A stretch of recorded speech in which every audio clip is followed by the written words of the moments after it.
ដើម្បីបងអ្វីព្រោះតែស្ងួនតែនឹមនួនបងបែបមិនយល់ចិត្តហើយឆ្លើយថាឈប់ស្នេហ៍ហើយអូនអើយឈប់នឹកគិតរឿងអតីតគ្មានន័យទៀតឡើយអ្វីគ្រប់យ៉ាងដើម្បីស្នេហ៍ហើយរៀមសែនអាណិតអូនតែងគិតពីអនាគតថ្លៃ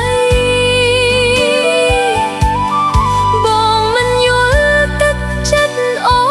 នបែរចោទថាមើលងាយថ្លៃហេតុអ្វីពីស្អីបងគិតយ៉ាងនេះអូព្រះអើយសូមជួយផងឲ្យយល់ពីបំណងខ្ញុំថាស្មោះលើមាសមុំគ្មានកិច្ចការទោះដឹងថាបងសាវា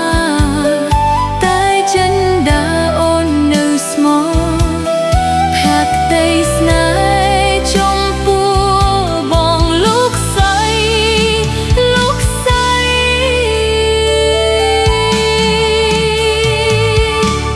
ថ្ងៃក្រោយបងនឹងបានយល់រែងខ្វាយខ្វល់គុំនឹករឿងអតីតធ្វើឲ្យបងឈឺចាប់បេះដូងអូនរងចាំបងស្ងួនត្រឡប់វិលវិញយើងនឹងសាងស្នេហាជាថ្មី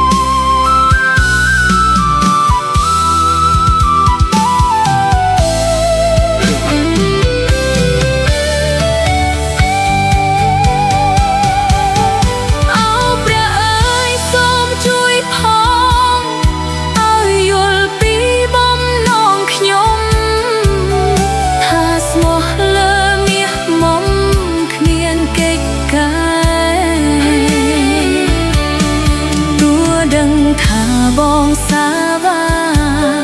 តែចិនដាអូននៅស្មោះ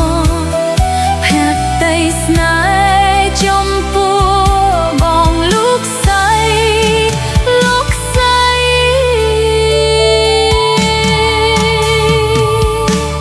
ថ្ងៃក្រោយបងនឹងបានយល់រែងខ្វាយខ្វល់គុំនឹករឿងអតីតធ្វើឲ្យបងឈឺចាប់បេះដូងអូនរងចាំបងស្ងួនត្រឡប់វិលវិញយើង